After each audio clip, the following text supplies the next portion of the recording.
سلام، شایان نوابی هستم، مدرس بوتکمپ ICT. همونطور که احتمالا خیلیاتون تا حالا با این مفهوم و اسم آشنا شدید، اسمارت مانی یا پول هوشمند به مؤسسات مالی بزرگ، بانک ها و دولت ها و کلاً بازیگرای بزرگ دنیای مالی میگن و به طور کلی قیمت دارایی ها تو بازارهای مالی و نوسانات قیمتی، رفتار قیمت به خاطر معاملات این بازیگرها یا به طور کلی اسمارت مانی اتفاق میفته و قیمت ها به خاطر معاملات اسمارت مانی حرکت میکنن.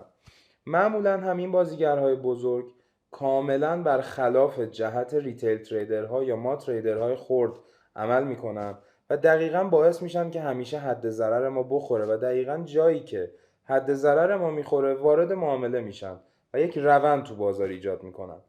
حالا اگه ما بتونیم رد پای رفتار اینا رو تو حرکت قیمت پیدا کنیم و بتونیم بفهمیم در چه جهتی میخوان معامله کنن و بازار قراره در چه جهتی حرکت کنه، میتونیم تصمیمات معاملاتی آگاهانه تری بگیریم و در نهایت ما هم بریم تو تیم اسمارت مانی و سوددهی و وین ریتمون رو به صورت بسیار جدی افزایش بدیم.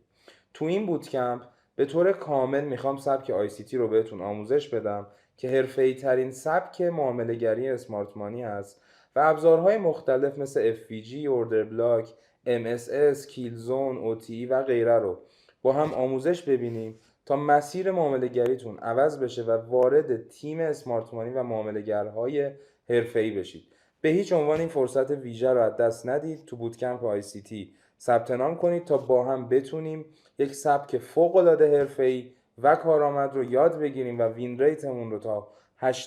افزایش بدیم. امیدوارم توی بوتکمپ ببینمتون.